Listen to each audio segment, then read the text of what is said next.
A few weeks ago, we had a meeting together where we were talking about what we wanted to do for service for this year, for our 30th anniversary. We came up with the theme, Service and Appreciation, for the entire year. And we've had some really good conversations. One thing we realized that we wanted to do was service at an elementary school. There's an elementary school that's not too far away. Just up the road is Grovecrest Elementary. And so we met with the principal, and he told us some things, some needs at the school that were completely different than what we had expected. And we got more and more excited as we sat there and listened to him. It was so fun to realize that as a company, we could really do something about this and meet the needs of the kids at the elementary school. He told us that their greatest need right now is to build social and emotional resilience within these children. They have been dealing with some really hard things. And throughout this pandemic, as life has changed for many, many people, the challenges that these kids deal with are coming out in even stronger ways. I think the pandemic has affected people's lives in lots of different ways. And I don't know if we're seeing necessarily new things, but I think the issues that were there maybe underground or underneath the surface before are starting to come out a little bit stronger. We definitely are seeing kids dealing with hard issues, and we're more likely to see them talking about it or wanting to talk about it. Those types of things, they play a role. And those effects, I think, are stronger now, and we're more likely to notice them now than we ever were before. Some of the things that he mentioned are really, really difficult. Suicide, suicidal thoughts in elementary children. Think about that. Depression, anxiety, words that second graders never even used to use, now is just a common part of their life. Health problems, deaths in the family due to COVID or to other things, suicide included with that. Financial stress, loss of jobs, loss of food security, divorce, some really serious things. And kids come to school carrying those burdens. It's affecting them academically. They bring it up. They want to talk about it all the time. And it's really hard for them to focus and learn. And so not only do I have these big losses, but we've got 4 second grade teachers. And in every single classroom, we have at least one student or more who has lost an immediate family member either this school year or within the last 3 to 4 years as well. So it's been a huge topic that we've been struggling with in second grade.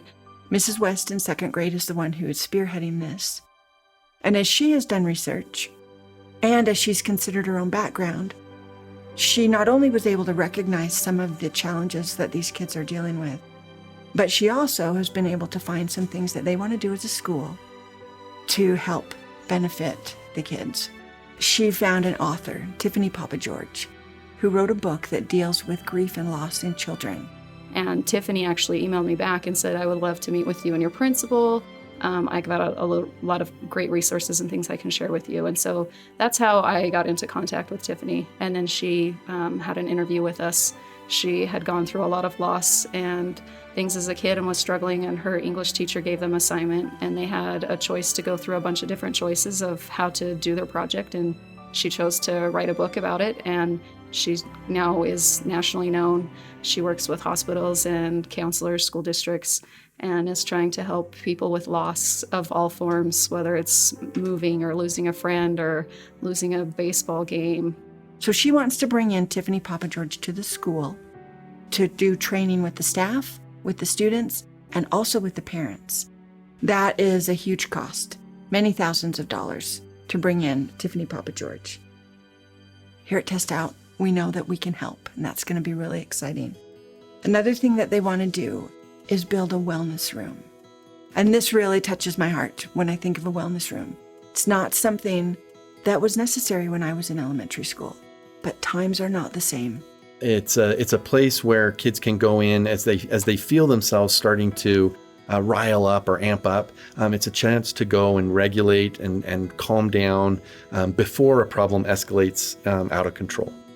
Wellness room would have a place for them to go in and have different activities, tactile or or auditory or visual activities that they can do that just give them a chance to get away from whatever was causing them stress or anxiety for a few minutes, maybe 5 to 10 minutes.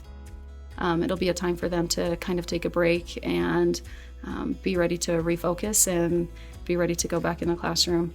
It'll be done with a trained adult so that it's not just a free out for kids to just go escape the classroom because they don't want to do a math assignment or they don't want to have to read or whatever it is that they're trying to get out of. Hopefully we can follow up with the counselors to find out if these kids are really struggling and need extra help that we're unaware of. A wellness room is not a punishment room. Kids are not sent there by their teachers because they're acting up. They're not sent there by the principal. It's a room where children select themselves to go when they can feel that they need a place that is safe. They're going to use one of their counseling offices and change it into what they call their wellness room.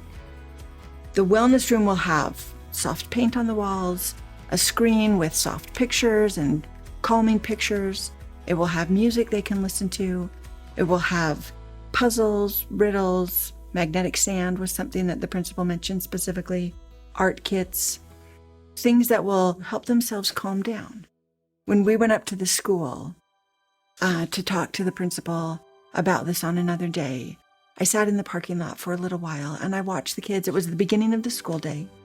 I watched the kids get off the buses or be dropped off by their parents and walk into the school. And I realized, I don't know anything that's going on in these kids' lives. It was really emotional to me to see these kids who looked great. They looked like they were ready to go in and learn and play and have a great day. But deep inside, you knew that there was something else going on with so many of them. Here at Test Out, we have been so blessed. We still have our jobs. We are able to work from home during this time. That was such an easy transition. To quickly put our jobs out of our homes was not a problem at all. We don't have those kinds of insecurities. We can make a difference for these kids. We can give them something that we have still been blessed with, that perhaps they haven't been. And we can make a huge difference in their lives by helping to fund these things that the school needs right now. We're here for the long term. Grovecrest isn't going anywhere, and I don't think Test Out is either. And for us to say, hey, we're in this together, and we want to create a better future for ourselves and the kids, makes a ton of sense to me.